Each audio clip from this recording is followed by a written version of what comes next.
जब मुसलमानों ने कृष्ण तेरी गीता जलानी पड़ेगी नाम का एक ग्रंथ लिखा और उसको छाप करके घर घर में बंटवा दिया, हर मदरसे में बंटवाया, हर स्थान पर उसको बांटा गया, तो एक भी हिंदू जाकर के नहीं बोला कि तुम्हारी हिम्मत कैसे हुई कृष्ण तेरी गीता जलानी पड़ेगी नामक तुमने ग्रंथ लिखा। मतलब हिंदुओं के आराध्य देव कृष्ण, लेकिन उनके बारे में क्या लिखा? कृष्ण तेरी गीता जलानी पड़ेगी। और उस पुस्तक में इन मुसलमानों ने क्या किया? कृष्ण जी के ऊपर इतने भद्दे लांछन लगाए इन लोगों ने, और एक भी हिंदू ने उस पुस्तक का जवाब नहीं दिया। एक भी हिंदू ने, एक भी कृष्ण के उपासक ने, एक भी कृष्ण की पूजा करने वाले ने उस पुस्तक का जवाब नहीं दिया। तो एक व्यक्ति खड़े हुए जिनका नाम था पंडित चमुपति एमए, उन्होंने कहा कि इन मुसलमानों ने इतनी गलत धूर्तता की है, हमारे भगवान योगेश्वर श्री कृष्ण के ऊपर गालियां दी हैं, उन पर लांछन लगाया, इनका प्रतिकार होना चाहिए, इनको जवाब देना चाहिए। तो उस पंडित चमुपति एमए ने भगवान श्री कृष्ण का असली चरित्र लिखा जिसका नाम था योगेश्वर श्री कृष्ण, और उसको बांटा गया। फिर उसने कहा कि तुमने तो हमारे भगवान श्री कृष्ण पर गलत लांछन लगाया, उनके बारे में झूठ बोल करके एक पुस्तक लिखी, अब मैं तुम्हारे मोहम्मद साहब पर एक सच बोल करके पुस्तक लिखूंगा, तुम्हारी हदीसों और तुम्हारे कुरान के प्रमाणों के आधार पर लिखूंगा। और उस पंडित चमुपति एमए ने एक पुस्तक लिखी जिसका नाम था रंगीला रसूल। अब उसको छापे कौन?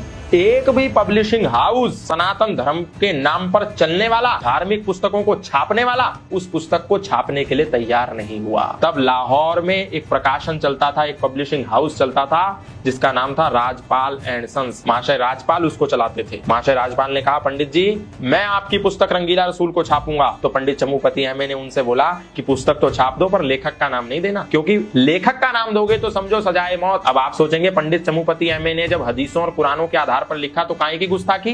भाई नुपुर शर्मा ने भी तो वही बात बोली थी जो जाकिर नाइक अंतरराष्ट्रीय मंचों पर खड़े होकर बोलता है, क्योंकि वो नुपुर शर्मा ने बोली तो वो गुस्ताखी हो गई, और वही जाकिर नाइक बोलता था, इस्लामिक धर्म गुरु बोलते थे तो वो सही था। तो जब पंडित चमुपति एमए ने कहा तो महाशय राजपाल ने कहा, आप चिंता मत करो, मैं आपका नाम नहीं दूंगा और मैं वचन देता हूँ मरते दम तक मर जाऊंगा, आखिरी सांस तक आपका नाम लीक नहीं करूंगा पंडित जी। और उसने वो पुस्तक छापी महाशय राजपाल ने अपने प्रकाशन से, और लेखक के सेक्शन में लिख दिया दूध का दूध और पानी का पानी, और वो पुस्तक सब जगह वितरित कर दी गई। अब जब वितरित कर दी गई तो पूरे इस्लामी कुनबे में हड़कंप मच गया कि ये क्या हो गया, अनएक्सपेक्टेड चीज हो गई। उनको ऐसा लग रहा था सनातनी तो सुसुप्त अवस्था में चले गए, सरप्राइजिंग हो गया, उनको धप्पा हो गया। अब क्या करें? तो महात्मा गांधी ने बोला कि तुम्हें इन हिंदुओं को जवाब देना चाहिए। यंग इंडिया उस समय महात्मा गांधी का अखबार छपता था, उसमें बाकायदा लेख लिख करके महात्मा गांधी ने कहा मुसलमानों को हिंदुओं से लड़ना चाहिए, और मुसलमान लड़े। कई बार महाशय राजपाल पर हमले हुए कि बता दे कौन है इसका लेखक, लेकिन महाशय राजपाल ने नहीं बताया। अंततः गत्वा ये केस लाहौर के हाई कोर्ट में पहुंचा। हाई कोर्ट में लगभग 3 साल ये केस मुकदमा चला। जज साहब ने 5 मौलवियों की एक समिति बनाई और बोला कि ये देखो ये रंगीला रसूल इन्होंने लिखी है, मुसलमानों ने इस पे केस कर दिया है, तुम इस पुस्तक को ले जाओ और ले जाकर के देखो कि इसमें कौन सी बात ऐसी लिखी है जो झूठ है, कोई ऐसी बात है जो अप्रमाणिक है, जिसका कोई रेफरेंस ना हो तुम्हारी हदीसों में, तुम्हारी कुरान में।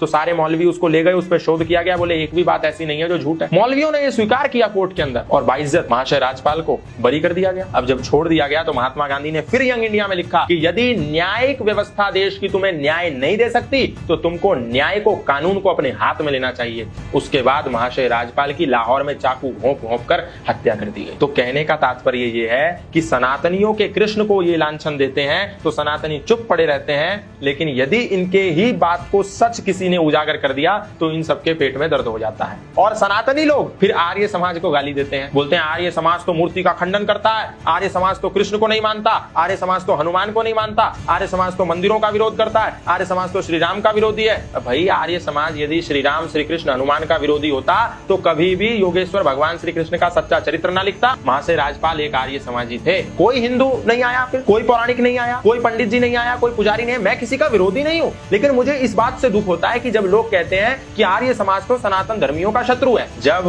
हैदराबाद के निजाम ने मंदिरों में हैदराबाद में ताले लगा दिए तो एक भी मंदिर का व्यक्ति पूरे देश से एकत्रित होकर नहीं गया कि वहां जाकर के हम युद्ध लड़ेंगे और मंदिरों के निजाम के आगे लड़ाई लड़कर अपने मंदिरों के ताले खुलवाएंगे। आर्य समाज गया, स्वामी महात्मा नारायण स्वामी गए और जाकर के हैदराबाद के निजाम को घुटने पे टेका और मंदिरों के ताले खुलवाए। किसने?